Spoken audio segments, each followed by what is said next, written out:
তৈরি হচ্ছে তাসকিন মুস্তাফিজদের উত্তরসূরি। বাংলার পেস আক্রমণে আসতে যাচ্ছে নতুন এক ত্রয়ী। বল হাতে অগ্নিঝরা পারফরমেন্স করে এবার ক্রিকেট বিশ্ব রাজ করতে আসছেন তিন বিশ্বমানের পেসার। মাত্র 19 বছর বয়সে এশিয়া জয় করে এবার স্বপ্ন লাল সবুজের পতাকা ওড়ানোর। অল্প দিনে অসীম সম্ভাবনা নিয়ে আসতে যাওয়া তিন পেসারকে নিয়ে বিস্তারিত জানবো রিপোর্টে। মাত্র 14 বছর বয়সে সেঞ্চুরি হাঁকিয়ে ক্রিকেট বিশ্বের রীতিমতো আলোড়ন সৃষ্টি করেছেন ভারতের তরুণ ক্রিকেটার বৈভব সূর্যবংশী। তার মতোই ব্যাট হাতে আলো কাটছেন আয়ুষ মাহাত্রে কিংবা প্রিয়াংশ আর্যর মতো তরুণ ক্রিকেটাররা। তবে মজার বিষয় হলো 2024 সালে এইসব ক্রিকেটাররাই বাংলাদেশের আল ফাহাদ ও মারুফ মৃধার বোলিং তাণ্ডবের কাছে ধরাশায়ী হয়ে এশিয়া কাপের ফাইনাল থেকে বিদায় নিয়েছিল, আর সেখানে চ্যাম্পিয়ন হয়েছিল টিম টাইগার্স। বর্তমানে বাংলাদেশের পেস ইউনিট জগতের অন্যতম সেরা, সেটা সবাই জানে। সেই পেস বিপ্লবের পথ ধরে আরো তিনজন ক্রিকেটার আসছেন পাইপলাইনে, যারা নাকি সকলেই অনূর্ধ্ব 19 দলের সদস্য।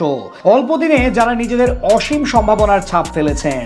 গেল বছর দুবাইয়ে ফাইনালে ভারতের সামনে ছিল 199 রানের টার্গেট। লো স্কোরিং ফাইনালে বৈভব সূর্যবংশীকে ফিরিয়েছিলেন মারুফ মৃধা, আর আয়ুষকে ইনিংসের একেবারে শুরুতেই বোল্ড করেছিলেন আল ফাহাদ। অপার সম্ভাবনাময় এই দুজন আছেন বর্তমানে শ্রীলঙ্কাতে।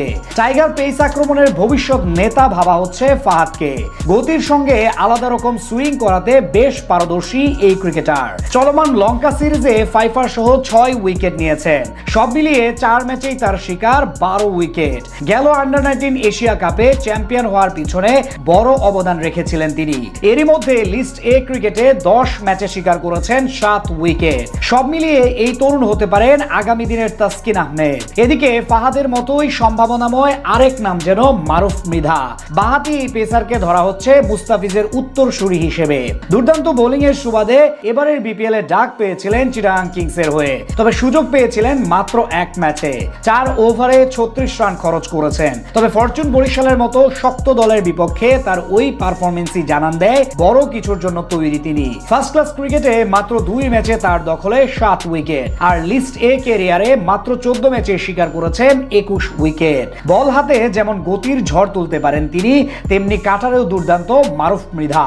তাদের সঙ্গে আলোচনায় আছে ইকবাল হোসেন ইমনের নাম। ভারতের বিপক্ষে ওই ফাইনালে 3 উইকেট ছিল তার। বিপিএল এ ফরচুন বরিশালের হয়ে 1 ম্যাচে সুযোগ পেয়েছেন, তাতে ছিল 2 উইকেট। চলমান সিরিজে শ্রীলঙ্কায় 3 ম্যাচে নিয়েছেন 5 উইকেট। টি20 ফরম্যাটে ইতোমধ্যেই 7 ম্যাচে 7 উইকেট নিয়েছেন তিনি। প্রতিভা দিয়ে অল্প দিনে ঘরোয়া লিগেও নজর কেড়েছেন ইমন। সব মিলিয়ে বলা চলে, ভারত যখন নিজেদের এমন সব বাঘা বাঘা ব্যাটারদের নিয়ে নিজেদের ভবিষ্যৎ তৈরি করছে, ঠিক তার উল্টো চিত্র বাংলাদেশের ক্ষেত্রে। তবে সবার আগে নিতে হবে তাদের সঠিক পরিচর্যা, কেননা টাইগার ইতিহাসে প্রতিভা নিয়েও অনেকেই অল্প দিনে হারিয়ে গেছেন। তাই এই বিষয়ে ক্রিকেটারদের পাশাপাশি বিসিবিকেও সতর্ক হতে হবে।